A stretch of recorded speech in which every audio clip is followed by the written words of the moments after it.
Hello, ladies and gentlemen, and welcome back to a new episode of Chatting with Lady C. Hi, Mum, how are you? I'm well, thank you, honey, and you? Yeah, I'm very well, thank you. Oh, good, Yes. good. Starting to pick up these videos now, aren't we? Well, yes. It's very encouraging, isn't it? Getting those demands in. Yes, and it's really nice that people are enjoying them. Yes, very true. It makes one feel very happy, doesn't it? Makes us want to put in an effort to do it. Yeah. Okay, so yeah, you let's have some start. questions? Yes, I do. Let's see. So, for our first question today, what are your thoughts on this? Is Meghan intentionally placing Harry under immense emotional pressure by playing him off against his own family? How long can he endure what seems to be such a highly toxic and destructive marriage before his mental, physical health suffers? Can Harry ever escape her clutches intact? Interesting. That is a very interesting question. Isn't it just? Yes. Oh dear. Well, of course, I'm not a psychiatrist. And I think a psychiatrist would be hard put to answer that question comprehensively. Mm-hmm. Having said that, you actually are a good psychiatrist if you think about it. well, you mean psychologist. Psychologist, yeah. Well, both really. Well, psychiatrist is a doctor, and Yes, I'm not I a know. doctor, but I know, but people can have that element in their life without being that person. yes, yeah. Well, Like, I'm a mechanic, but I'm not a mechanic. yes, I actually had a psychiatrist when I was 18, Mm-hmm.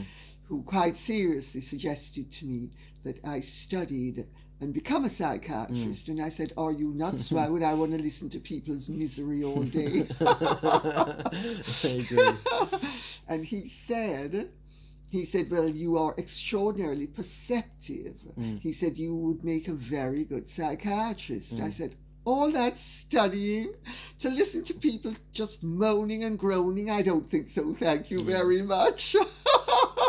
It is not for everyone, for sure. No, definitely not for me, and really, I mean, I think you have to have a particular type of person. But having said that, you're right. I am fascinated by the human condition and by why people behave the way they do and what makes them behave the way they do.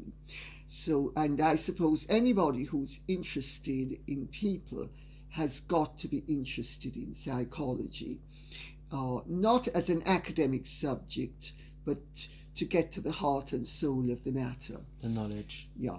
And I think there is little doubt in what I have been told and what I have observed that Meghan does actually play upon the emotions of people. She even does it in her videos politically. But my understanding from people who know her very well and have known her for many years and have seen her with a variety of men is that Meghan moves right in and that she plays upon the strengths and the weaknesses of every man that she's involved with and gains an ascendancy over them, using emotion, their emotion and her emotion, to effectively be in the driving seat. You only need to see the way Meghan behaves with Harry to see that she does place him under tremendous emotional pressure. And she's vividly there and vividly enthusiastic and vividly hyper-emotional at all times. I mean, I don't know how she does it, quite frankly, because it would drive me nuts. And it's maybe it's driven her nuts. And maybe it's driving him nuts. He certainly does not look like the same Harry that everybody knew and loved. I mean, he's become a completely different person. He espouses different values, he presents in a totally different way, which also has its appeal for somebody who is under a lot of emotional pressure, because, I think people like Meghan subsume their emotional partners, and the emotional partner almost becomes just an extension of them. I mean, you only need to see them together and to see when they're speaking that there is a degree of synchronicity, but that she always takes over and answers and finishes off his questions. And, just the way she looks at him, you can see that she is vividly there at all times and making it very apparent to him that there is, she encircles. Somebody told me that she's like bindweed. She just encircles in every way, shape, and form.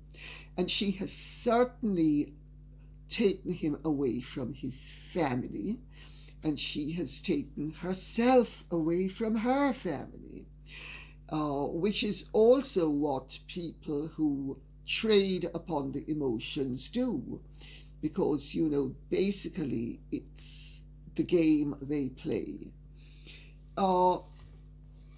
Is the relationship toxic? Well, there are certainly people who know them very well who say that it is toxic, and that she has such a powerful hold over him that it has affected his health. And he certainly does not look like the happy-go-lucky, jolly guy that he was. Not at all. And he also looks as if, according to some people, that his joie de vivre has been sucked out of him. Okay. And that, that he looks physically challenged, that he's always under tremendous pressure. And by his own admission, in the time that he's been married to Meghan, he has clearly suffered from depression, because, he has said on more than one occasion that the world's problems, which of course Meghan has delegated that he and she should solve, which shows a degree of megalomania and egotism and folie de grandeur, which is really truly amazing if you stop to consider it. That they are going to solve the world's problems and they're going to change the world. I mean, I quote in my book where she said this to her business manager, that at the end of the third date, she and Harry had decided together they could change the world. I mean, that's actually frightening. It's a frightening ambition, and it's a frightening admission to make. But it also explains why he says that sometimes he doesn't want to get out of his bed, because the weight of the world's problems bear down on him so completely. I mean, it's nobody in their right mind who is truly healthy expects that they are going to be able to change the world and solve the world's problems. I mean, it's, if you do it accidentally, or if you do it inadvertently, or even if you do it as a result of your efforts to do good, but to set out to say you're going to change the world, it's too much. And so, yes, I think that would indicate that there is a level of unhealthy, shall we say, ambition and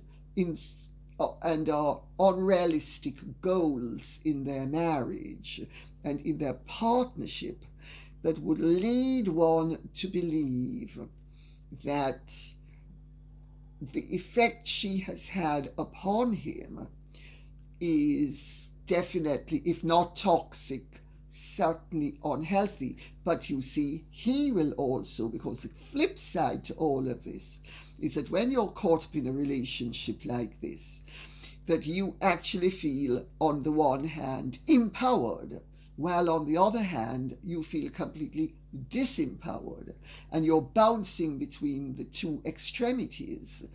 which is what causes a tremendous amount of confusion.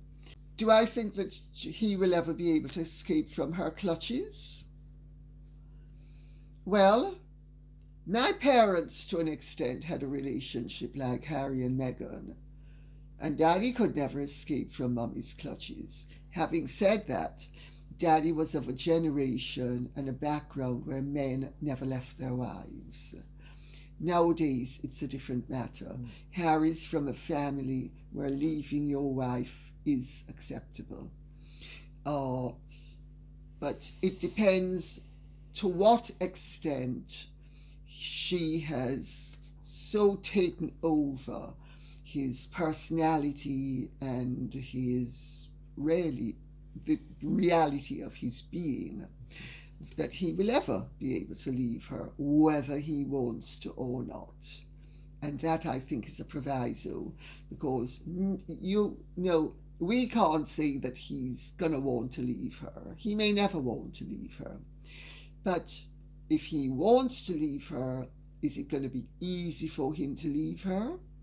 Well, I think it would be easier than it was for Daddy to leave Mummy, but I'm not so sure how easy that will be, because also men like that, especially very masculine men, which Harry is and which my father was, and alpha males who basically, though, love their mothers, were mummy's boys and want to be mothered by a woman.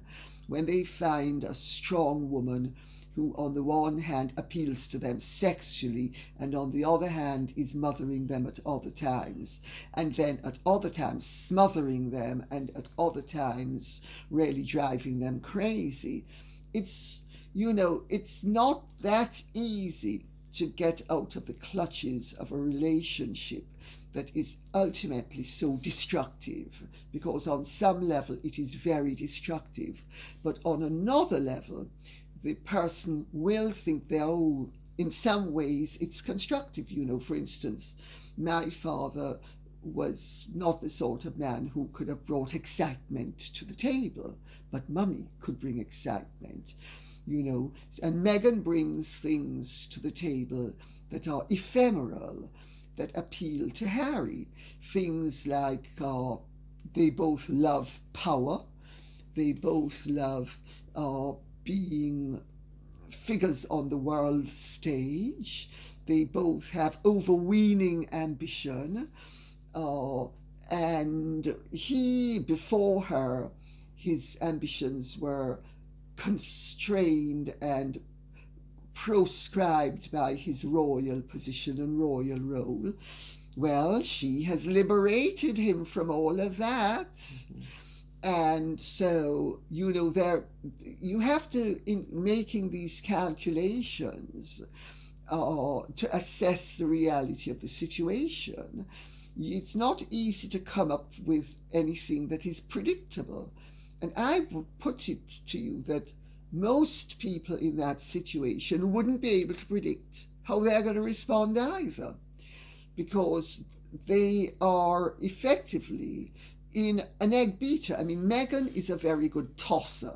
She tosses the salad, she tosses the emotions, she tosses the ideas. Nothing is ever really thought out, and nothing is ever really taken to its logical conclusion, except insofar as the logical conclusion is for her own enrichment, aggrandizement, for the attention, and he's along for the ride, and he's, I'm sure, in some ways enjoying the ride, and in other ways not enjoying the ride.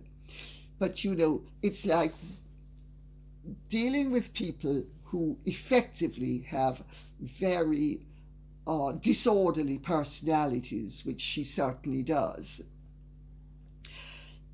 The thing is, it's not that easy to get free once you're caught up in the scenario, because in some ways you are so damaged, while in other ways you are so enabled, because people like that play to the weaknesses of their partners, and they also utilize their strengths to the detriment of their partner's weaknesses, while allowing the partner to think that they are playing to their strengths. It's very complicated, and it's let me put it this way: anybody in that situation, if they're leaving, want to leave, or after they've left, they need therapy.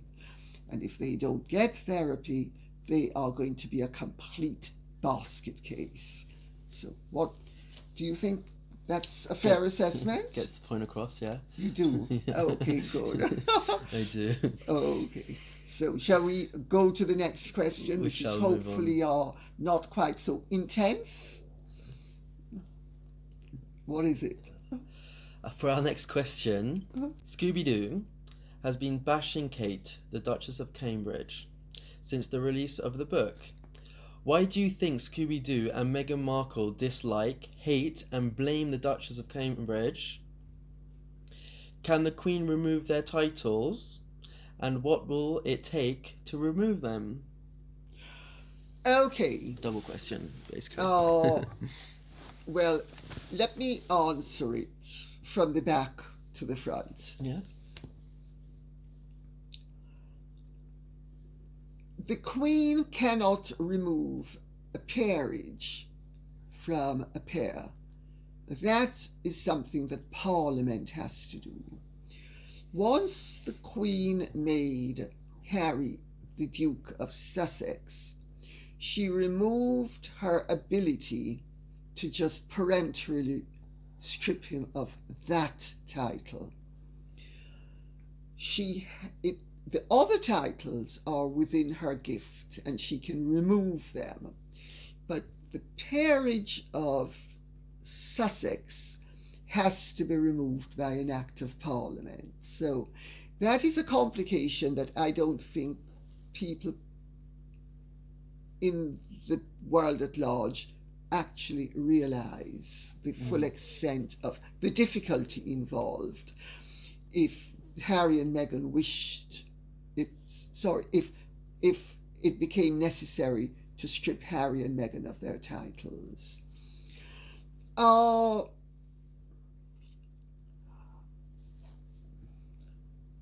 I'm not sure that at this point that it is in the interests of the monarchy to remove Harry and Meghan's titles. I know there is a large and growing groundswell of support for the removal of their titles in their entirety. And I know I have been approached by people, and not speaking about the general public now, I'm speaking about people within the establishment, for me to play a part in the possible management of what is effectively a very unmanageable situation. And I have so far been reluctant to go along with anything of any magnitude. But I am mindful of the fact that in royal circles there is an awareness that there is a huge problem to do with Harry and Meghan's position as royals because of Meghan's constant and never-ending politicization she's 2-3 times a week, every week. She's giving videos, interviewing people, being interviewed, bashing into interviews, jumping onto websites, conversing with people, and all with a very political agenda. But I am not sure that the moment has yet arrived for something as drastic as them being stripped of their titles.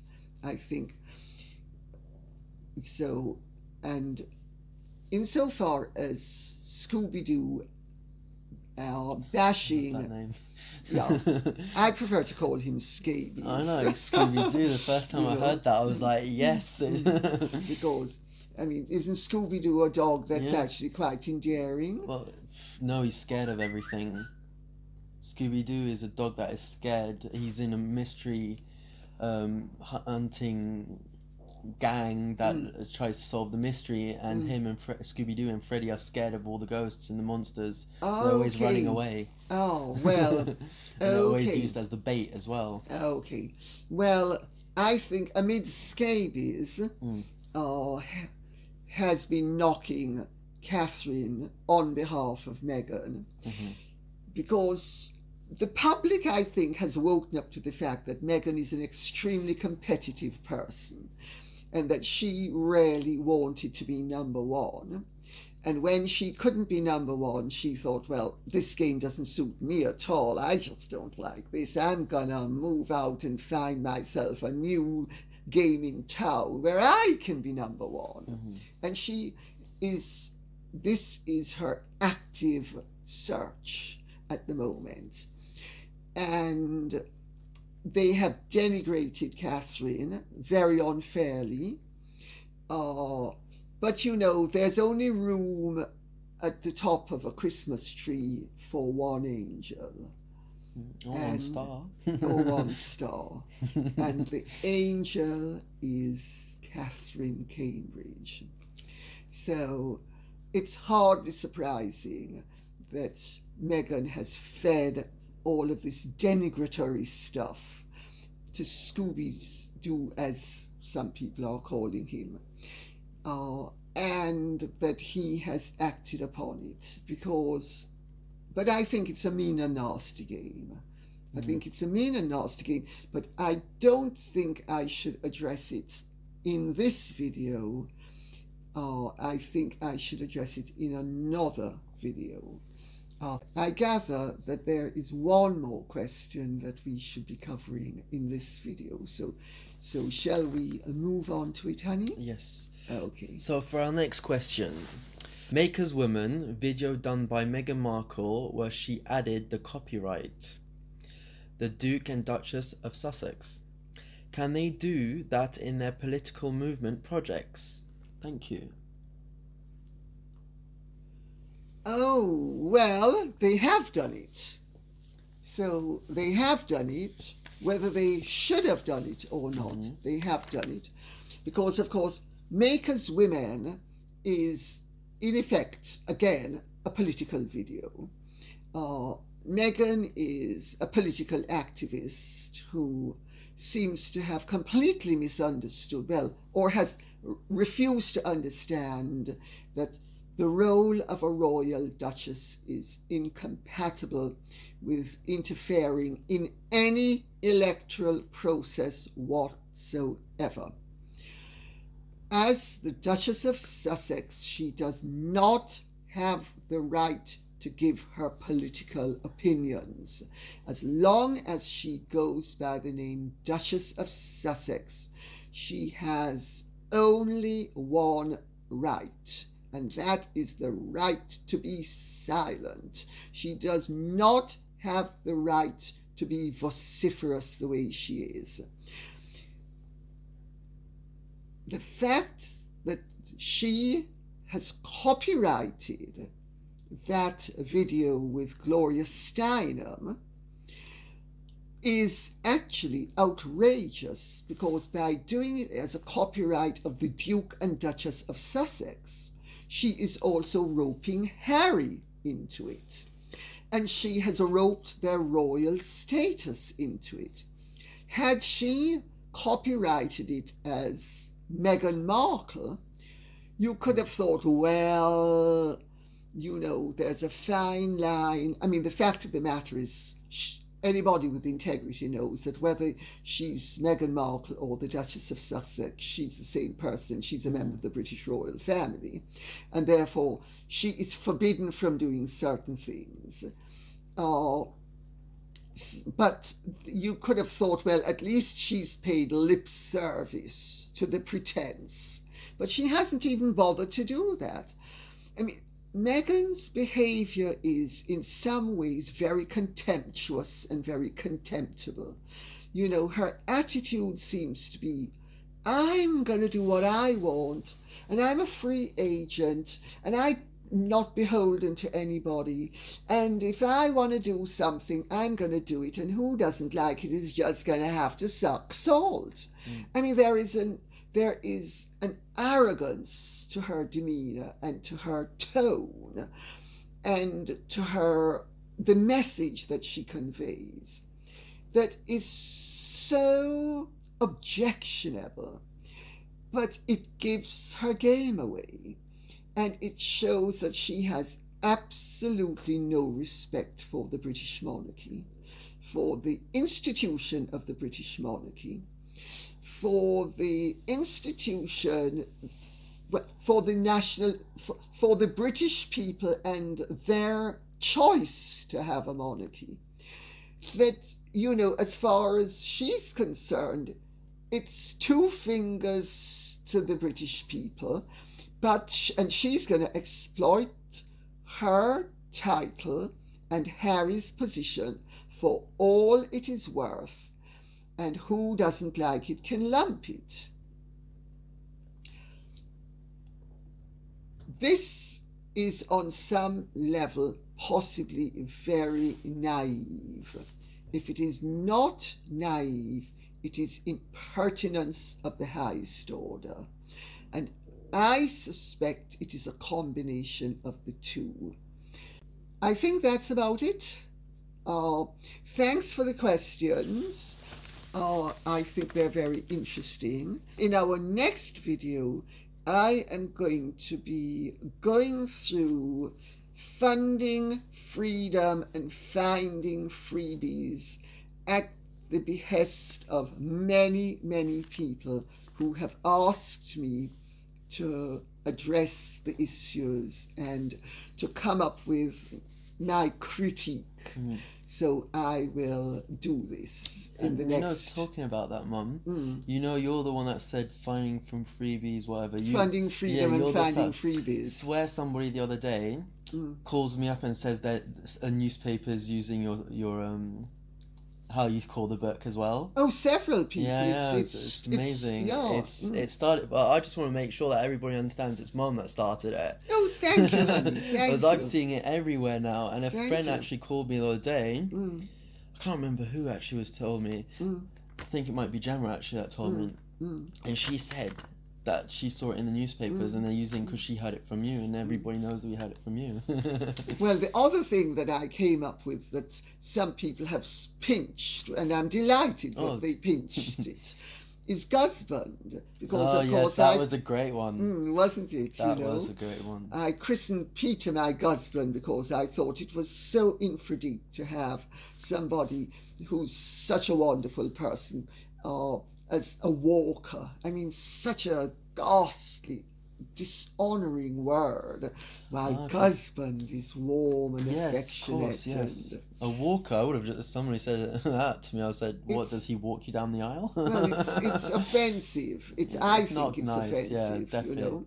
But I mean, it's a very 1980s word from Jerry Zipkin, who used to be Nancy Reagan's walker.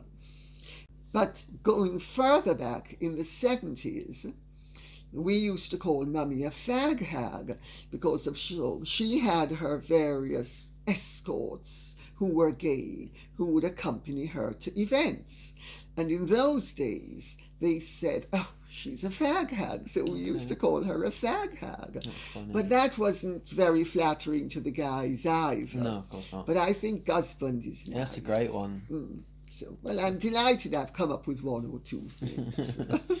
It's going to be in the dictionary soon. Well, I wouldn't object to that. So thank you very much. Keep the questions coming in and the comments, please. And I look forward to seeing you during our next video.